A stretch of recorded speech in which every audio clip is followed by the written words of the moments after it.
Good morning, everyone. I'm Miho Gonzalez. I want to share my testimony about experiencing of overflow, abundance through first fruit giving. 2023, nagsugod ko with 10,000 as my first fruit. That time, mauna tong pinaka the best nga mahatag na ko kay Lord, pero na-motivate ko to give more next time. So nag-desire ko nga i-increase ang akong first fruit giving pagka next year. Indeed, faithful kayo si Lord. 2024, gi-enable ko niya to give 46,000 as my first fruit. Gipa-experience ko ni Lord og increase according sa ako ang gi-desire. Pero wala panahon man si Lord. And dako kayo kong pasalamat sa akong destiny setter, Pastor Charlie and Pastora Eunice. Kay year 2025, naka-appeal ko og Wealth Producer Summit. Dito na-amaze jud ko sa mga testimonies sa mga CEOs and leaders as they shared ilang gi-go through o unsay gibuhat ni Lord sa ilahang kinabuhi. I was inspired dito and na-elevate jud ang ako ang faith and even increase sa akong pag-desire o give. Kay truly I believe nga si Lord yun mag-enable. Pero nag-start jud sa akong heart ang teaching ni Pastor Nonon about sa covenant giving. Na faithful gid si Lord kung ikaw pod faithful ka sa imong covenant. And this is the verse na ako na-receive, no? Deuteronomy 8:18. But remember the Lord your God, for it is He who gives you the ability to produce wealth and so confirms His covenant. So ako yung meditate ni nga verse and I kept declaring, Lord, I will remember you because you are the one who provides. And at that time, na ako yung duha ka clients, ang isa full-time and isa kay project-based. And ang ako monthly income was around 20,000.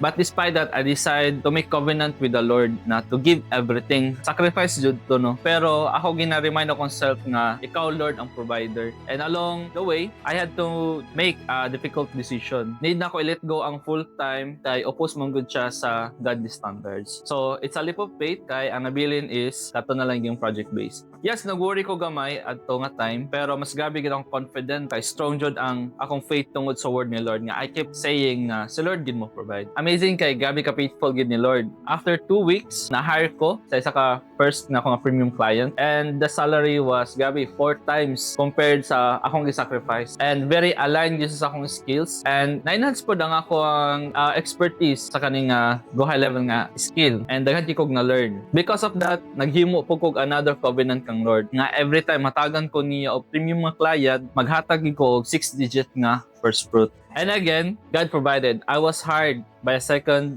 premium client, same salary, manageable ra kayo. Later on, na-hire na po kog another na po ka premium client. Fast forward, by God's grace, I was able to give 230,000 as a first fruit. Because of God's provision, I was able to hire destiny helpers, makabayo og additional 2 nga PC, tapos makabless sa akong disciples, kanang pamasahe, snack, and even birthday celebration makapalit og cake and ice cream, and then bless my family. But the best part of all is I got married to the most beautiful woman, Pawi. Since 2024, sige ko plan and attempt mag-court sa iha, pero close jud ang opportunity. Pero katong nakig-covenant ko ni Lord, nag-focus ko sa ministry and instructed by pastor na experience gina ko ang 2025 ang speed, promotion, and open doors. Ang lisod sa una, nahimog yung sayon. Gigrant ki ni Lord ang akong mga prayer to propose to her and we got married on the same year. Grabe ang rewards og next level gipa-experience amo ni Lord. Nakatumig dahilayan for our honeymoon. Then first time namo nag-attend og NatCon as a married couple. Also, we're able to bless our family and some disciples by bringing them sa NatCon and sa